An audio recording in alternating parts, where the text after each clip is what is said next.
Howdy, live here from Waves HQ, as you see behind me. We're in one of the little back offices, and I'm Chris Lord Alge, live from Tel Aviv.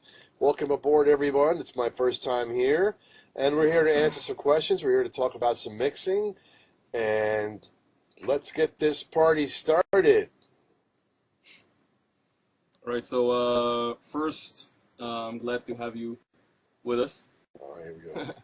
And let's, can you a little bit elaborate about your work, who you are, introduce yourself to the sound community of Israel. Wait, who am I? Who is that guy? I don't know. Anyway, well, I have some plugins with Waves. My signature plugins. I have some 1176s and LA3As and LA2As. I've been doing this for a while, so, I have my own studio in California. I mixed a few bands from A to Z, done a few. Did some teaching here in the last couple of days. That's been kind of fun. Or here at Waves today, my last day here in Israel before I head off. Where are you heading off? I'm heading off to Saint-Remy in the south of France to do my Mixing with the Masters seminar for 15 more victims, as I call them. To come hear me mix for 6 days, and it's going to be a lot of fun. So my first time to Israel, and I can say I've had a great time. It's been a great week here, and meeting everyone and seeing everything. And I've gotten to spend some time at Bardo Studios, which has a nice SSL console that, of course, I'm familiar with. So we've been there teaching, playing, doing a few mixes there also. So it's been a lot of fun. Been a lot of fun here, and I've gotten to come to Waves HQ to see where my plugins were born. So Noam here has some questions for me, and we're going to talk about some mixing and give you guys some ideas of things I do. So am I giving them some advice, giving them some ideas? Well, I was hoping people will have some questions, but this is Israeli water. It's mixed with vodka. Okay? Always the best. Yeah. All right. So let's start with Dan. He says, "Thanks for doing this. It's awesome. I would like to hear what got you into music. What was the aha moment?" That's an interesting question. That's from Dan. Thanks, Dan. Thank you, Dan. The aha moment means you're 12 years old, you're 13, you have your band. I guess the aha moment is when you walk into your first recording studio when you're young. And the aha is, hey, I can do this. And I think that's really important. So it's having the confidence to walk in and say, I can go with this challenge. And I haven't stopped ever since. So that's the moment for you, Dan. But, yeah, we're here. I see questions popping up on the right, so not too many yet. But, hey, for all of you watching, I have a few mix tips for you, a few mix ideas. I know there's a lot of mixers out there, a lot of people in engineering. One of my biggest tips I would have for anybody is to, if you're working on music, there's two ways. There's preparing it, and then there's mixing it. Do the preparing it the day before, and the mixing the day after. Try not to combine the two in one day, because when you're done with preparing, then when you get to the mixing, you're too tired to make it sound good. So I would try to think about, okay, there's creative times, and then there's times for housekeeping. Housekeeping is fixing edits, arranging files, cleaning up stuff, making the arrangement work. Do a lot ahead of time, so when you come in fresh, boom, off you go. So I see a few more questions here now. Yeah, so Yoram asks, I got two questions. One, stereo bus processing during a mix session, and second, the difference in mix level sent to the mastering, engineering in the 80s, 90s, and today. Well, Yoram, that's a good question. Okay, so your first one is stereo bus processing. You're mixing, so you got to remember that your job is to put a mix bus on there that makes it work for you. You're there to make it sound good. So whatever makes it sound good for you, whether it's an SSL compressor, a Rev 3, an isotope nectar, and L3. There's no difference, right? Whatever you like. So it's your taste. It's your opinion. Question 2, the differences in mix levels sent to mastering in the 80s, 90s, and today, it shouldn't be any different. It never has for me. My level's exactly the same the last 30 years. So whatever the level comes out of the console, you'll leave some headroom in your Pro Tools. Now, the only difference in the 80s, it was half pitch. So it's 0 VU on a tape, a +6, right? Now it's the same thing. So I give them the session with the mix on it. Now, we try to zero in and zero out the 2-track rig that we're mixing to, which is the Pro Tools. So we don't normalize it. We don't maximize it. We don't L1 it. We give it exactly what we sent to the client. So the mix level never changes. The mastering engineer does not want to see something that's all the way to the roof and it's been normalized and been limited. They just want to see the raw mix that you sent. Now, when you send a mix to a client, if you want to make it louder, okay, that's one thing. Send that version to the mastering engineer, but also give them the raw version so they can see where the start point is. So, good question for you. What else we got? Well, we don't have a lot of questions yet, but I do have questions. Do you think, do you get to listen to more recent stuff done by younger people? I'm sure you do. Do you think that the mix, the way people mix nowadays is heading to a good or right direction? Because a lot of people mix from the bedroom with not a lot of experience or with, what's it called? Like technology and good gear. I think the most important thing is to make it sound the way you like. But one thing I do notice is that people are using more and more and more compression and more limiting, and I find it really hard to hear anything that has dynamics to it. So my opinion on this is try to make records or try to make songs. Okay, certain songs want to sound compressed. Certain songs want to have zero dynamics, like zero. Okay. And then certain recordings, it's nice to leave some open dynamics and leave stuff that will pop in dynamics and transient response. And it doesn't always have to be as loud as the next record. So I find that what I'm hearing now is there's more and more processing going on everything. And I don't hear people really fighting to get great open recordings. I hear them fighting to make it sound really small and compact. So my opinion on that is make it work for the song, really. Is there anything very basic you do for any mix at the beginning when you start mixing? After the arrangement, like you said, you separate the arrangement and the mixing. When you do start mixing, what's the first thing, like general rule that you do to all genres? Do you listen to it? What do you? The most important thing you do first, after you've organized or whatever, I won't even talk about the organizing. The most important thing you do is to listen to what they have. Listen to what they're hearing, okay? No matter what it is, whether you're the producer, whoever is the artist, whoever is the musician, the band, whatever copy they're listening to of the song that you're working on, make sure you have that to compare what you're doing to what they have. So whatever you send them is going to be something they can relate to. So it's going to have all the elements, because if you don't hear what they have and you come up with a different result, you're going to get shot down no matter what. You got to make sure you do your homework. So the most important tip I can give you is that find out what they're listening to before you start and make your own version of it. All right. So, Yaron asks, what are your thoughts in regards to mix mastering I2B compared to using outboard? In the box, okay. In the box compared to using outboard? Yeah. Well, look, I use outboard because I have it. I use it because I'm used to it. I like the sound. There's a lot of character in the way things sound outside the box, okay? You got to remember, everything in the box is a digital emulation of equipment that's outside. Now, not all of it is. A lot of the plugins, a lot of the things in the box are just creations that work completely in the box, completely in the computer. But there's a lot of things that emulate outboard gear, right? So it depends on what's going to work for you. I mean, if in the box is convenient and you like it, great. But I recommend if you have a chance to try things outside the box, that you're going to hear a difference. You're going to hear a tonal difference. You're going to hear a sound difference. So you can build that in. You can run things outside the box, print it, and then bring it back in. So I think that answers this question right there. It's a good one.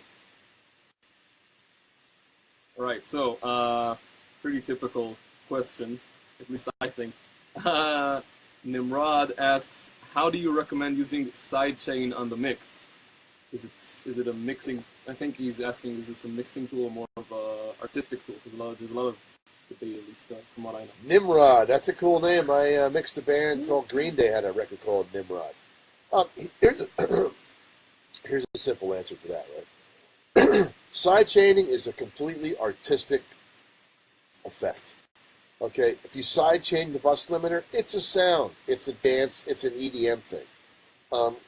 It's completely artistic. Do I have any recommendations for it? No, I mean, you're looking for a specific sound, so you're going to find a limiter, you're going to sidechain it from whatever, kick drum, hi-hat pattern, create a pattern. So there's not really an answer. What I recommend is that if it makes the artist happy, use that one. All right, let's see how much, where's the clock? We got time? Of course. Oh, yeah, what is the absolute best rock mix you ever heard besides your own? That's an interesting question. The best rock mix. So I'm reading is that from you? No, that's from another Nועם. Oh, there's more Noams out there. Yeah. Okay. Noam Thank you, Gutterman. Nועם. I think you know. Noam Gutterman says, hey, what's the best mix you ever heard? Okay. Well, that I didn't do. Well, it would either be, stuff my brother did with Blink 182 or live, or it'd be stuff that I heard from Bob Clearmountain that did on, if we go back a little bit to some rock bands like Bryan Adams, which you guys may not think is rock as much, but those kind of things. Or, obviously, Mike Shipley and Mutt Lange on Hysteria, Def Leppard's Hysteria, which would have Pour Some Sugar on Me, Animal. Those are, to me, some of the greatest rock mixes of all time. So, Photograph, I mean, really, it's hard to beat that, Or if you go back to AC/DC, Back in Black, Tony Platt, I mean, can we even do better than that ever for a real rock mix? So, there's your answer on that one, Noam. Okay, so, more vodka. Yeah, this should have been sponsored by Smirnoff. So, Peleg asks, hey Chris, nice to have you here. What's the best way to get your low end to sit in the mix? That's a good question. You know how here's the answer. First, get some speakers that you'll hear that low end on. Okay, find a song that has really great low end, and listen and use that on your monitors to listen to. So, listen to songs that have great low end, and make sure the low end you're hearing on your speakers or headphones you can relate to. Say, okay, great, I hear that. Once you hear that, in order to get that great low end in your speakers, try EQing your mix after the fact. So you're running your mix through your compressor, try doing some EQing after the compressor. And see what that does to help add the fatness to your mixes. That's what I recommend for that. There's your answer. Okay, so Nadav asks, what inspires you in the world of mixing? Well, that's the easiest question in the world. Okay, the girls. The girls. No, kidding. What inspires me the most is that I really like the challenge of a new song every day, and it's really nice to be wanted. It's really nice when they want you to work on their music. And that's, to me, I think is the most exciting thing. All right, so here's a good one. Mir asks, hi Chris, welcome to Israel and thank you for doing this. My questions are, how do you keep your ears fresh? How do you stay focused on the important stuff, not failing into a mental loop over the snare, etc.? How do you not get stuck in your work, basically? That's really easy. Okay, first part of it, how do you keep your ears fresh during the day? Okay, well, that's a really easy answer. Don't turn it up too loud, okay? Just try to keep it as quiet as possible. once you start cranking the speakers, your ears get tired. You get tired, okay? So try to keep the loud listening to a minimum. Try to keep it at one level. That's going to make all the difference. Second question, how do you stay focused on the important stuff? Okay, right? Not falling into like worrying about the drum so much or the snare or whatever, right? Is that try to work on the whole picture at once, which means try to work on the whole mix at once. So you'd be working on vocal EQs or vocal sound, then go back, tweak the snare, tweak the drums, come back to the vocals. I'm always tweaking the drums, the whole mix. Always, constantly. I never just say the drums are perfect, they're going to be fine. Until I print the song, I am tweaking the drums. A little EQ here, a little more snare drum, a little more bass drum, always. So the reason you're getting stuck on that in a mental loop is that you stay with it. So get the drums where they're good, work on the other stuff. Then the drums aren't good anymore. Tweak them some more, then get the other stuff good. The last thing you're going to be kind of tweaking is maybe the drums against the vocals before you print the mix. So if you don't just stay on one thing, you're going to be okay. Just keep revolving it. It's like keep going back and forth between guitars, vocals, drums, and just working the overall picture, shaping. So there's your answer there. Don't fall into the trap. Right, so before we continue on with some questions, I want to have a quick break from the questions a little bit. Okay. And I'm more interested in to hear you grew up in where? Israel. Kidding. Okay. New Jersey. Right. New York City. You know, New York City. All right. So what did you listen to when you were a kid? Did this kind of, it's kind of a question, okay? But what did you listen to when you were a kid? Did this, did it affect your mixing in kind of a way? Do you go back sometimes and think about it, okay? What I listened to when I started out, when I was younger, I'm listening to Deep Purple, Led Zeppelin, Genesis, but I'm listening to a lot of bands where if you hear the song, it kind of sounds like they all did it in one shot, okay?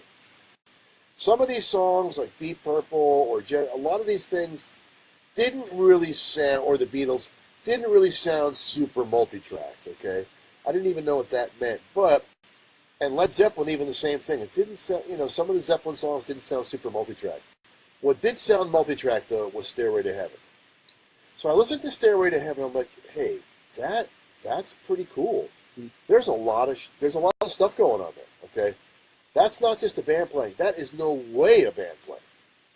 As soon as I heard Stairway to Heaven, I said, hey, I want to do that. I mean, I can have this sound, that sound. I can pile of stuff on top. How do we do that? So when I heard Stairway to Heaven, I thought, hey, I want to do that.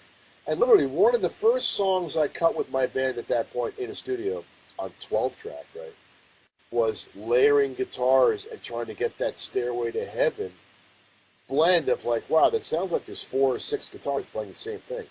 So that was the inspiration, really, is what I was listening to. Is like a lot of the things are like, oh, you can see this picture as it's a live band playing a guitar, an organ, a vocal, a drum, a bass, right? But as soon as you heard it sound like, well, there's one guitar player and there's like 8 guitars going. How do we do that? I want to figure that out. That's going to be awesome. All right, cool. So Eyal asks, what's your take on working with another producer as a mixing engineer and avoiding artistic vision clashes? Where do you put the line and stop yourself from changing the song too much, depending on what you feel and what the other artists feel? How much artist freedom do you give yourself when you're mixing a song? What's the structure? What's the dominance hierarchy in that situation? Not an easy question, but pretty simple for me, right? Because you got to look at it this way. Look at it this way. It's very simple. You're not the artist. You're there to enhance the artist's vision, okay? You're like a magician. You're a technician, but you do bring experience and tools and a way to express it and bring ideas to it. So your job is to enhance the artist's vision, and enhance and respect the producer's involvement. The producer's leading you down a path that he feels is what his vision as the producer is. Because remember, the producer and the artist create the music together, as a team, you're brought in to be the conduit to how they can get their thought process into music, into sound. So it's really, your input should really be in texturing. So where to draw the line? Okay, so when you're mixing, it's the hierarchy is it's the producer and the artist. And your ideas, you only add if you feel they're going to enhance what they're doing. And you don't force them on them. You want to take all their ideas and make it work. Once their ideas work, then you can add what you feel. Maybe you have a soundscape or some great bottom end or a great drum thing that's beyond what they could do. That's your job. You got to remember that you're the conduit to the magic.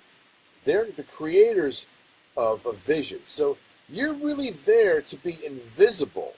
The more invisible you are, the bigger hero you are. The more you open your mouth and try to change their vision and go against them, you're over. So I don't care what they do. Your job is really to enhance their creative process and hopefully bring some of your own so they can't do it without you. That's the secret. All right, I have a sort of a question. When you first got started, how did you basically get job offering? Were you connected sort of in a way to people in the industry? Did you go all out asking people, hey, can I do a mix for your band or for your album, for a song? You got to be in it to win it. It's really simple. You got to be around the music to work on the music. So in my situation, I'm an assistant, I'm bringing tea in, I'm meeting people, I'm talking to people. I have moments where I'm helping, assisting, I'm doing a little bit of engineering. Any chance you can get to have their music and show them what you can do is the only chance for you to go further, okay?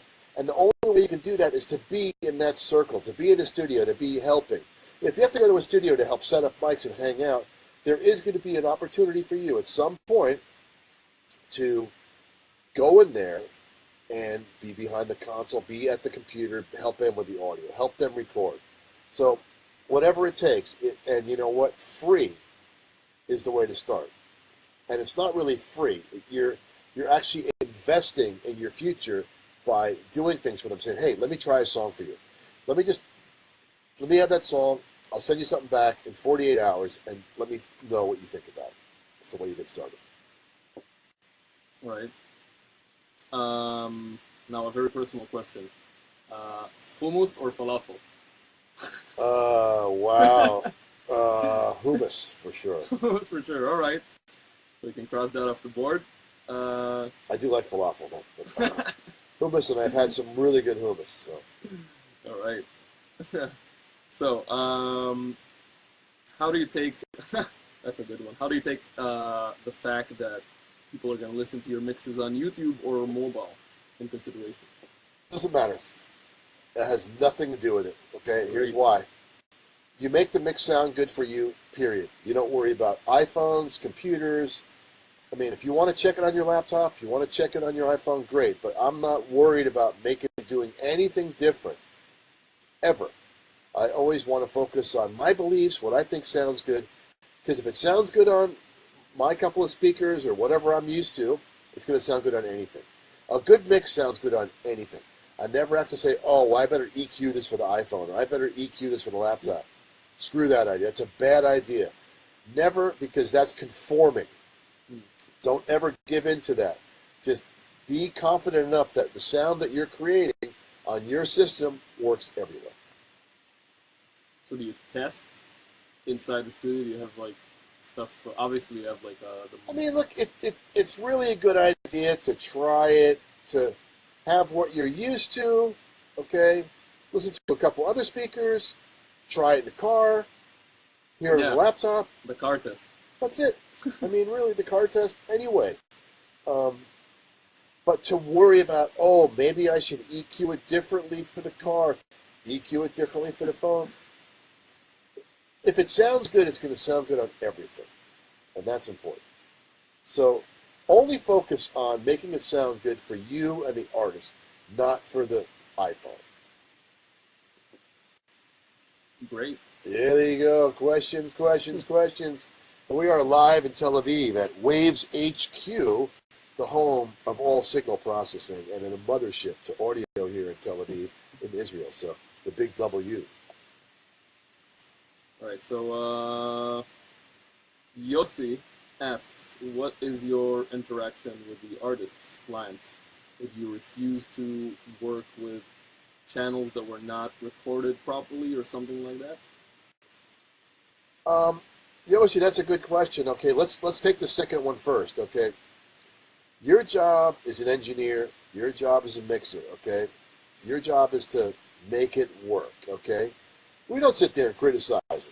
Okay, if we get a bad recording, if it's horrible, whatever, you make it work. If you can go to the engineer that worked on it and have a question, say, hey, what happened here? He may say, oh, we didn't have any time. We wanted to capture the performance, and it got a little screwed up. That's it. But you don't criticize it. You just make it work. As a matter of fact, the worse it's recorded, the bigger hero you can be. If you get a great recording, well, you know what? Anybody can make a great recording sound good, but not anyone can take a bad recording and turn it into gold. So you just take whatever you can get. So that's the second question, right?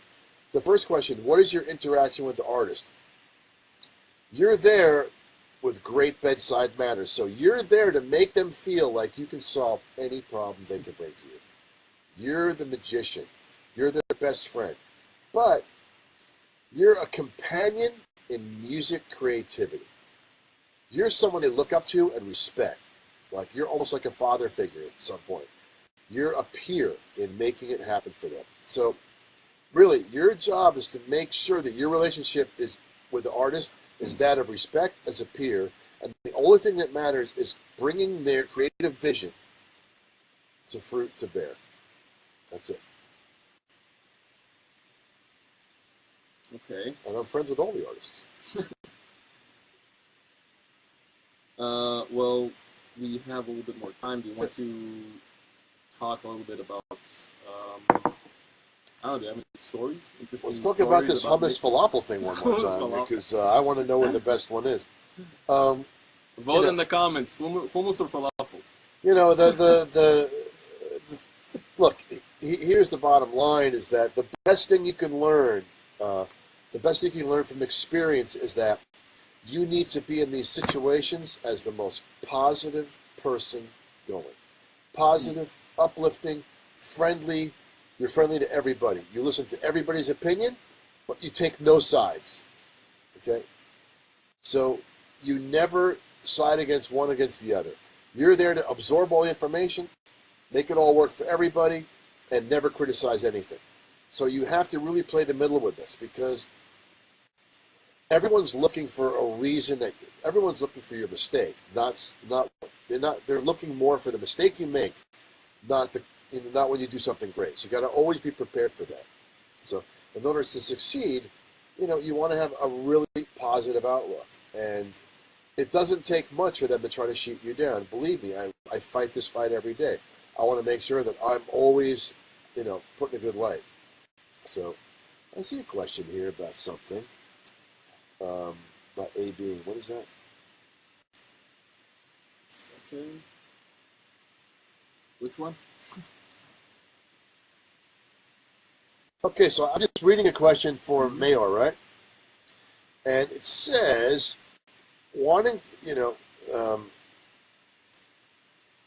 regarding revisions, wanting to be great value for my clients, I allow lots of revisions. If it's little adjustments, I don't mind. But one client keeps coming back from A to B to A to B. How would you handle that? Okay. Well, there's always going to be a client that's comparing something. Okay. A lot of time he's comparing his rough mix to your mix. Okay. Now, if he's comparing your mix to another song and say, hey, I want it to sound like this or I want it to sound like that, well, that's going to be a problem no matter what. Okay. And it's tough to solve, and you try to have to walk them away from that. And say, hey, your song, no matter what, is different. You can say, look, we have the same shape, we have the same balance, it feels the same, but of course it's a different song. it's never going to be that, okay? Now, the A to B thing that you're talking about, if they're comparing the rough mix to your mix, then you got to make sure that what he got from you is the same level as his rough. That's important too. So say you mix a song that they have a rough mix of. Make sure you look at how loud his version is compared to yours and that they're the same. So you do your mix and he has his mix and they're the same volume. In his iTunes or however you listen. So that could be a problem. That might be a way to get around it. But a lot of things you have to talk about the revisions. You have to lead them to the finish line sometimes. A lot of times they have nothing better to do. And if they're not monitoring it good, they're making mistakes. So you have to be, you have to also take charge and be confident that you can talk them out of revisions and get them to get past it for all these little adjustments. And, if they're going to tweak you, if they're going to do that, make them come to your place. If you got a guy that's giving you too many revisions, just make him have him come over, and then you can finish it. It's always tough. Revisions. Oh, he got a place. Go to Abu Adham. Okay. Yeah. He means hummus. Hummus at the... As someone who's a major part of, what's your take on the loudness war? Loudness war. Look, I didn't create it. It just started because I started making mixes that sounded loud because I like stuff to be aggressive. And then after I would send it in, then it gets louder from mastering. So my take on the loudness war is don't give into it. I mean, your job as an engineer and mixer is to create a product for the artist. If they want it to be, loud, find a place where you can make it loud without it destroying what you've done. The loudness war thing, it's never going to end because, like with a laptop or a phone, we're trying to get it as loud as we can so it really jumps out on that system. So I just don't go with it. I approve all the mastering I do, so I try to keep it in an area where, okay, if it's got to get loud, I want it to get loud without destroying what I did. So you don't necessarily aim for a loud mix. No, I don't. I aim for an exciting mix, period. And I like it to have some dynamic from section to section, okay? I don't build it in to be loud. I don't say... The reason people say, well, my mixes sound loud is that I want it to sound exciting at a low volume. But I don't use, limiting and all this compacting to just flatten it. I build that into the content of the mix. I make parts of the song come forward. I make the song come forward, not necessarily just use one device to make the whole thing loud. And it comes back to what you said in the beginning, to doing what you like. Yeah, I just, that's what I like to do. I like to bring creative parts in a song that pop out of the mix. Not necessarily make the whole thing loud. I try to make it so it feels clear and it feels like you hear everything, but I'm not talking about making it loud where it's unlistenably loud. So I hate the loudness war. I like the clarity war. Make it clear. Make it clear. Yeah, come on. All right. So basically, thank you so much. You're quite welcome. We're stoked to have you. Really, that was terrific. Well, thanks. I mean, I'll leave this with thank you for your questions. I'm happy to be visiting Israel. I'm happy to be visiting Waves and seeing the mothership of where my plugins were born. And I've met some great people here. And my advice to all you music makers in Israel and all you engineers here in Israel is very simple, is that be organized. Be confident and organized. Save everything you record. Save every mix you've done. Everything you've ever done, make sure you have copies of it because you are the keeper of this material, of all this art you create and all this music that you create. Save everything you create and be as organized as possible, and try to make music with artists that will live on forever. Always think of it this way: how long will it last? Okay. Make stuff that in 10 years, 20 years, 50 years, 100 years, or 2,000 years, which happens around here a lot. Make something that's going to live forever, and think about being timeless, okay? And if you put that much into the music and into your craft, you will receive the reward. you really have to put yourself 100% into it. So that's me, Chris Lord Alge, here at Waves HQ, signing off on Facebook Live. So come join us and hope to see you all soon. Thanks again.